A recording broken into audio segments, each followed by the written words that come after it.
ये कहानी है इतिहास के सबसे बड़े सीरियल किलर की। ये कहानी है एक रुमाल वाले सीरियल किलर की। वो सीरियल किलर जो किसी को मारने के लिए हथियार, चाकू, बंदूक, सिर्फ एक रुमाल का इस्तेमाल करता था। ये कहानी है ठग बहराम की।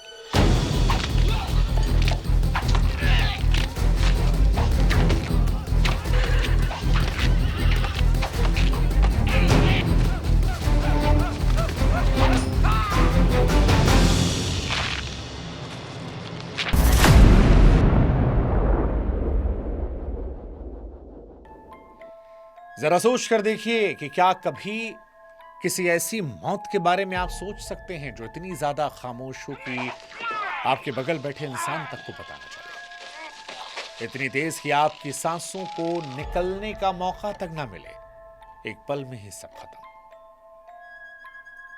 कभी हिंदुस्तान की सड़कों पर यह डर हकीकत था। लोग सफर पर निकलते, दोस्त बनाते, रास्ते साथ करते, भरोसा गहराता और एक रोज वही भरोसा उनकी मौत में तब्दील हो जाता। ना कोई चीख, ना खून, ना संघर्ष, बस एक रुमाल जो गर्दन पर पड़ते ही जिंदगी की डोर को तोड़ देता। इतिहास के पन्नों में एक ऐसा ही नाम दर्ज है जिसे लोग सबसे खतरनाक हत्यारे के तौर पर गिनते हैं। वो हत्यारा जिस पर 900 से ज्यादा हत्याएं करने का आरोप लगा, लेकिन हथियारों में ना तलवार थी, ना बंदूक, बस एक साधारण सा रुमाल जो उसकी पकड़ में आते ही मौत का फंदा बन जाता। यह कोई फिल्मी कहानी नहीं है, यह कहानी भारत के इतिहास की एक डरावनी सच है। उस खौफ का नाम जिसे ठग बहराम कहते थे। यह कहानी उस सन्नाटे की जहां मौत सामने खड़ी नहीं होती बल्कि मुस्कुराते हुए साथ चलती थी। बहराम का जन्म दिल्ली के पास एक ऐसे समय में हुआ जब चारों तरफ अफरा तफरी मची थी। मुगल साम्राज्य बिखर रहा था। उसे बचपन में ही ठगों के गिरोह ने उठा लिया था। उसे स्कूल जाकर पढ़ाई करना नहीं बल्कि जंगलों में छिपकर शिकार करना सिखाया गया। उसके गुरुओं ने सिखाया कि किसी अजनबी का दिल कैसे जीतते हैं और फिर मौका मिलते ही उसे कैसे खत्म करते हैं। बहराम ने सालों तक इंसानी गर्दन की बनावट को समझा और उसके लिए एक इंसान की जान लेना एक बस एक खेल की तरह था। वो घंटों चुपचाप बैठकर शिकार को देखता और सही मौके का इंतजार करता। बहराम की ट्रेनिंग इतनी सख्त थी कि उसे बिना आवाज किए झाड़ियों में सरकना और शिकार की सांसों की आहट को पहचानना सिखाया गया था। छोटी सी उम्र में उसने अपनी पहली हत्या की थी और उसके बाद पीछे कभी नहीं मुड़ा। उसके लिए खून बहाना पाप नहीं बल्कि परंपरा था जिसे वो अपने पंथ का गौरव मानता। बहराम के बारे में कहते हैं कि वो अपने शिकार के मरने के बाद उसकी आंखों में झांकता ताकि वो मौत के उस आखिरी पल के सुकून को महसूस कर सके। ठग बहराम जिस गिरोह का हिस्सा था वो कोई मामूली लुटेरों का झुंड नहीं था बल्कि सदियों पुराना एक खूंखार पंथ था। ये लोग खुद को देवी का दूत मानते थे और उनका विश्वास था कि दुनिया में इंसानों की संख्या को नियंत्रित करना उनका धार्मिक कर्तव्य है। वे मानते थे कि अगर वे हत्याएं नहीं करेंगे तो दुनिया का संतुलन बिगड़ जाएगा। बहराम ने इस पंथ के भीतर अपनी जगह बहुत मेहनत से बनाई। उसे सिखाया गया था कि हत्या करते समय मन में दया का भाव लाना पाप है। ये ठग दीक्षा लेने के समय गुड़ खाते थे जिसे पवित्र मानते थे और उसके बाद इस रास्ते से वो कभी पीछे नहीं हट सकते थे। बहराम ने इस पंथ के नियमों को इतनी गहराई से अपनाया कि उसने अपने परिवार के लोगों को भी इस खूनी खेल में शामिल किया। उसके लूटपाट केवल एक जरिया था लेकिन असल मकसद रुमाल चलाना था जो उसके लिए इबादत की तरह था। बहराम सिर्फ ताकत का इस्तेमाल नहीं करता, वो दिमाग से खेल खेलता। उसे एक मनोवैज्ञानिक शिकारी कहना गलत नहीं होगा।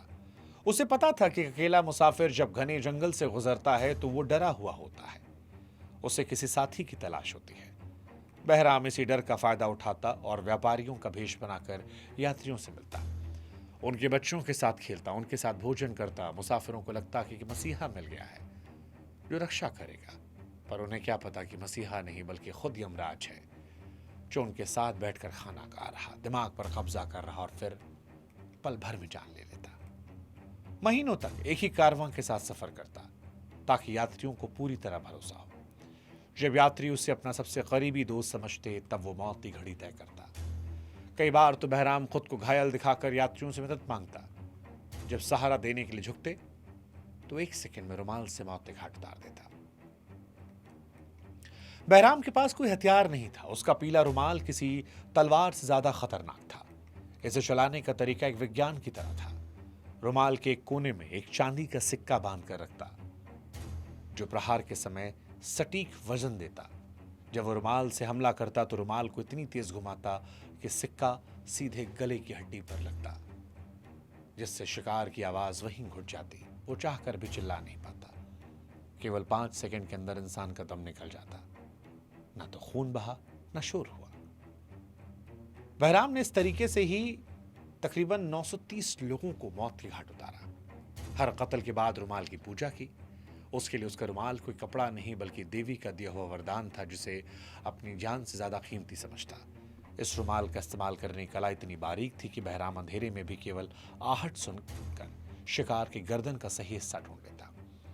वो अक्सर रुमाल को अपने हाथ में इस तरह लपेटता कि शिकार को आखिरी वक्त तक पता नहीं चलता कि उसके पास कोई हथियार है। ठगों की अपनी एक पूरी अलग दुनिया थी, जिनकी एक गुप्त भाषा थी जिसे रमासी कहते थे। यह भाषा बहराम के साम्राज्य की रीढ़ की हड्डी थी। इस भाषा में इतना माहिर था कि मुसाफिरों के सामने बैठकर उनके कत्ल की प्लानिंग करता और भनक तक नहीं लगती। अगर बहराम कहता कि आज रात मौसम अच्छा रहेगा तो इसका मतलब है कि आज रात सबको मरना है। अगर वो कहता सफेद बादल छा रहे हैं, इसका मतलब खतरा है, अभी हमला नहीं करना है। इस भाषा की वजह से वो भीड़ भाड़ वाली जगहों पर अपनी साजिशें रचते, और रमासी भाषा इतनी गुप्त थी कि पुलिस को समझने में कई साल लग गए। बहराम ने इस भाषा का इस्तेमाल करके हजारों हत्याओं की योजना बनाई। कभी कोई गवाह नहीं छोड़ा जो उसका राज खोल सके। यह भाषा ही थी जिसने ठगों के इस गिरोह को दशकों तक कानून से बचाकर रखा। इतिहासकारों का मानना है कि रमासी भाषा में पक्षियों और जानवरों की आवाजें भी शामिल थी, जो रात के अंधेरे में एक ठग से दूसरे ठग तक पैगाम को पहुंचाती थी। हत्या के बाद बहराम का असली काम शुरू होता, क्योंकि वो जानता था कि अगर लाश मिल गई तो पकड़ा जाएगा, सबूत रह जाएंगे। इसलिए लाशों को गायब करने का एक खौफनाक तरीका निकाला, ऐसा तरीका जिसे सुनकर आज भी लोगों की रूह कांप जाती है। हत्या के बाद लाशों के पेट को चीर देते, ताकि जमीन के अंदर लाश फूले नहीं और मिट्टी ऊपर ना आए, जिससे शक ना हो। वे अपने खास कुदाल से गहरा गड्ढा खोदते, लाशों को दफनाते। अक्सर सड़कों के किनारे या कुओं के पास लाशें दफनाते, जहां कोई कभी खुदाई नहीं करता।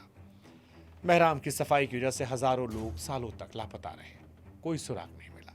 कई बार तो धर्मशालाओं के नीचे लाशें दफन की और ऊपर लोग आराम से लेटे रहते, नीचे मौत का रास्ता था। कुछ पुरानी कहानियों में जिक्र है कि बहराम ने एक बार एक रात में पूरे 50 लोगों के कारवां को मार दिया था। सुबह होने के पहले उन सब की लाशें इस तरह गायब की कि कभी मानो कोई था ही नहीं। बहराम का अंत तब शुरू हुआ जब उसकी टक्कर कैप्टन विलियम स्लीमैन से हुई, जिन्होंने ठगों को जड़ से खत्म करने का जिम्मा उठाया। उन्होंने महसूस किया कि इन जंगलों में इस बड़े नेटवर्क को तोड़ना पड़ेगा। बहराम के गिरोह कुछ लोगों को पकड़ा, जान बचाने का लालच देकर मुखबिर बनाया। इन लोगों ने बहराम के गुप्त ठिकानों और कब्रों के बारे में बताया जहां लाशें दफन थी, और पहली बार दुनिया को बर्बरता पता चली। जब स्लीमैन ने कब्रों खोदना शुरू किया, सैकड़ों नरकंकाल निकले तो बहराम का घमंड टूटा। उसके अपने साथियों ने ही उसके खिलाफ गवाही दी, जिससे उसका साम्राज्य ढह गया। स्लीमैन ने अपनी रिपोर्ट में लिखा कि बहराम को पकड़ना किसी भूत के जैसा था, क्योंकि वो हमेशा गायब हो जाता। 1838 की एक रात को बहराम को आखिरकार पकड़ा गया। उस समय उसकी उम्र 75 साल थी, पर आंखों में वही चमक। जेल में बहुत शांति से कबूल किया कि उसने 900 से अधिक लोगों को मारा। उसने हर एक कत्ल का हिसाब स्लीमैन को दिया। उसने बताया कि वो मौत का सौदागर है, अपने किए पर कोई पछतावा नहीं करता, क्योंकि इसे वो धर्म मानता है। अपनी डायरी में उन सभी यात्रियों का जिक्र किया जिनका गला उसने रुमाल से घोटा, और अंग्रेज खुलासे सुनकर हैरान थे। बहराम ने बताया कि कैसे हर कत्ल के बाद सुकून महसूस करता, कैसे उसे अपनी कला पर गर्व था। उसने बताया कि उसने अपने पूरे जीवन में कभी किसी महिला या बच्चे की हत्या नहीं की, क्योंकि उसके पंथ में से वर्जित माना जा रहा था। 1840 में जब बहराम को फांसी दी गई तो उसे देखने हजारों लोग आए। वो उस चेहरे को देखना चाहते थे जिसने आधी रात को मौत का तांडव दशकों तक बचाया था। वो शांति से फांसी के फंदे पर चढ़ा, उसे मौत का कोई डर नहीं था, जैसे मानो जानता था कि उसका अंत कैसा होगा। बहराम की मौत के साथ ही ठगी के काले युग का अंत हुआ, जिसने हिंदुस्तान की सड़कों को खून और आंसुओं से भरा था। स्लीमैन ने बहराम के बाद हजारों अन्य ठगों को पकड़ा, उन्हें सजा दी, पहली बार भारत के रास्ते मुसाफिरों के लिए सुरक्षित हुए। बहराम की फांसी केवल एक अपराधी का अंत नहीं बल्कि उस खौफनाक परंपरा का अंत थी जिसने हजारों बेगुनाहों की जान ली। उसकी मौत के बाद कई दिनों तक उन इलाकों में सन्नाटा रहा जहां कभी उसकी तूती बोलती थी। ठग बहराम की कहानी हमें सिखाती है कि बुराई चाहे जितनी शातिर हो, उसका अंत बुरा होता है। समय के साथ हर राज खुल जाता है। आज हम जिन सुरक्षित रास्तों पर चलते हैं उनके पीछे उन लोगों की मेहनत है जिन्होंने बहराम जैसे शैतानों को खत्म करने के लिए जीवन लगाया। पर आज भी बहराम का वो पीला रुमाल चेतावनी देता है कि किसी अजनबी पर आंख मूंद कर भरोसा करना कितना खतरनाक हो सकता है, क्योंकि हर चेहरे जो मुस्कुराहट रखते हैं वो दोस्त नहीं होते। ये इतिहास का ऐसा सच है जिसे कभी भुलाया नहीं जा सकता, जो हमेशा सतर्क रहने की याद दिलाता है। बहराम मर चुका, लेकिन उसकी खौफनाक गाथा आज भी अपराध की दुनिया के सबसे काले पन्नों में अमर है। अंग्रेजी के शब्द ठग का आज भी उसे रुमाल और सिक्के की याद दिलाता है, जिसने भारत के इतिहास को लहूलुहान कर दिया था। ये कहानी ठग बहराम की थी। ये कहानी क्राइम बुक पर थी। कोई और किस्सा सुनना हो तो कमेंट सेक्शन में जरूर लिखिएगा।